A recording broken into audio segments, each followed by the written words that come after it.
Pernahkah Anda bertanya-tanya bagaimana sebuah fasilitas besar tetap beroperasi penuh saat terjadi pemadaman listrik secara tiba-tiba?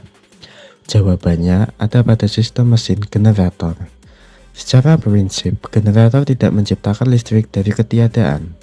Sistem ini bekerja dengan mengubah energi mekanik menjadi energi listrik, memanfaatkan prinsip induksi elektromagnetik dari hukum Faraday. Ada dua komponen utama yang bekerja sama di sini. Pertama, mesin penggerak atau prime mover yang membakar bahan bakar untuk menciptakan gerak putar. Kedua, alternator saat poros mesin berputar yang menggerakkan rotor magnetik di dalam gulungan kawat tembaga statis. Perputaran medan magnet inilah yang memaksa elektron mengalir menghasilkan arus listrik bolak-balik yang siap didistribusikan ke jaringan panel utilitas bangunan. Dari menjaga operasional alat berat hingga memastikan keselamatan gedung, generator adalah jantung cadangan energi yang tak tergantikan. Generator atau alternator merupakan komponen utama pada genset yang berfungsi mengubah energi mekanik dari mesin menjadi energi listrik. Saat mesin berputar, rotor di dalam generator menghasilkan medan magnet yang bergerak dan menginduksi kumparan stator, sehingga menghasilkan arus listrik bolak-balik atau AC. Pada sistem kelistrikan gedung, generator berperan sebagai sumber pembangkit listrik cadangan ketika pasokan listrik utama mengalami gangguan atau pemadaman. Agar listrik yang dihasilkan tetap stabil, generator dilengkapi dengan Automatic Voltage Regulator atau AVR yang secara otomatis mengatur tegangan keluaran sesuai kebutuhan beban. Adapun beberapa merek generator terkenal seperti Daewoo, Stamford, Dongfeng, dan lain sebagainya. Kinerja generator sangat penting untuk menjamin kontinuitas operasional gedung, mulai dari penerangan, sistem keamanan, hingga peralatan mekanikal dan elektrikal lainnya. Oleh karena itu, pemeriksaan dan perawatan rutin perlu dilakukan untuk memastikan alternator selalu dalam kondisi optimal dan siap beroperasi saat dibutuhkan. Sistem bahan bakar genset solar atau diesel bekerja dengan prinsip tekanan tinggi tanpa menggunakan busi. Solar disedot dari tangki lalu melewati komponen penyaring fuel filter dan water separator untuk memisahkan air dan kotoran. Setelah bersih, solar ditekan hingga mencapai tekanan ekstrim oleh pompa injeksi, kemudian disemprotkan oleh injektor ke dalam ruang bakar dalam bentuk kabut halus. Di dalam silinder, kabut solar tersebut langsung meledak secara spontan karena bertemu dengan udara yang sangat panas akibat kompresi tinggi dari piston. Sisa solar yang tidak terbakar akan dialirkan kembali ke tangki melalui pipa pengembali atau return pipe. Sementara itu, sistem bahan bakar genset bensin bekerja lebih sederhana dan mengandalkan bantuan busi untuk memicu pembakaran. Bensin mengalir dari tangki menuju karburator atau injektor pada tipe modern untuk dikabutkan dan dicampur secara presisi dengan udara bersih. Campuran bensin dan udara ini kemudian diisap masuk ke dalam ruang bakar melalui katup masuk. Berbeda dengan solar, campuran bahan bakar di dalam silinder genset bensin tidak bisa meledak sendiri, melainkan harus dipicu oleh percikan api dari busi pada momen yang tepat untuk menghasilkan tenaga motor.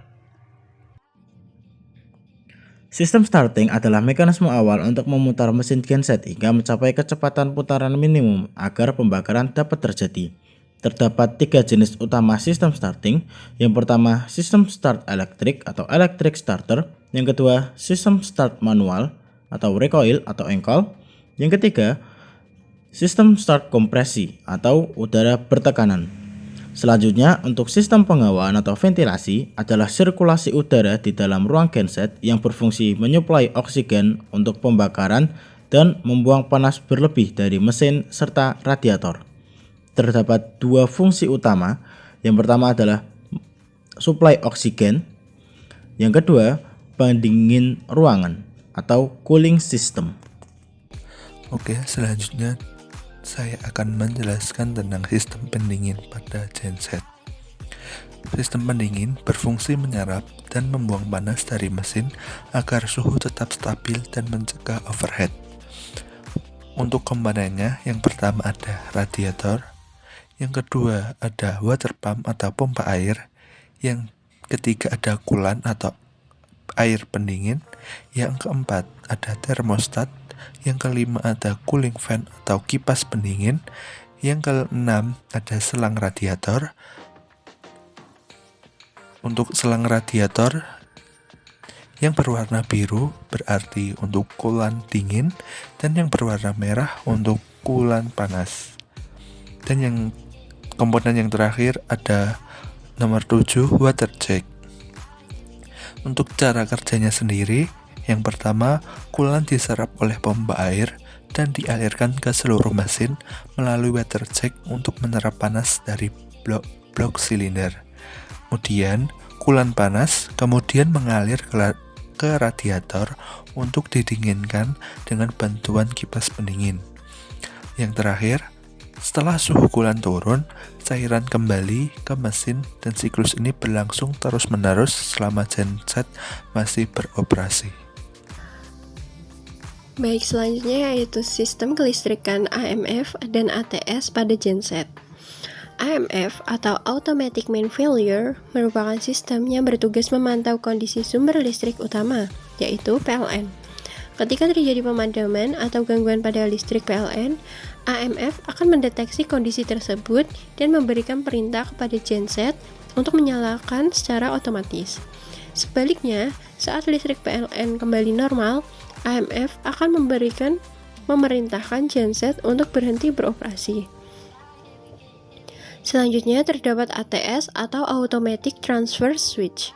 ATS berfungsi sebagai saklar otomatis yang memindahkan sumber listrik dari PLN ke genset atau dari genset kembali ke PLN.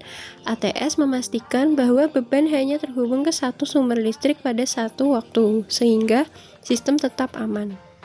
Proses kerjanya dimulai ketika PLN dalam kondisi normal. Pada kondisi ini, seluruh beban disuplai oleh PLN dan genset berada dalam keadaan siaga. Ketika PLN padam, AMF mendeteksi kehilangan tegangan dan mengirim sinyal untuk menyalakan genset. Setelah genset hidup dan tegangan sudah stabil, ATS akan memindahkan beban dari PLN ke genset. Selama pemadaman berlangsung, seluruh beban mendapatkan suplai listrik dari genset. Ketika listrik PLN kembali normal, ATS akan mendeteksi kondisi tersebut dan mengalihkan kembali beban ke PLN.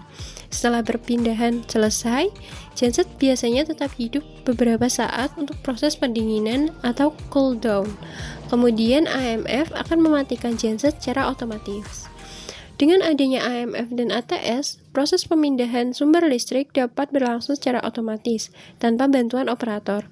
Sistem ini banyak digunakan pada rumah sakit, gedung perkantoran, pusat data, dan fasilitas industri yang membutuhkan kontinuitas pasokan listrik.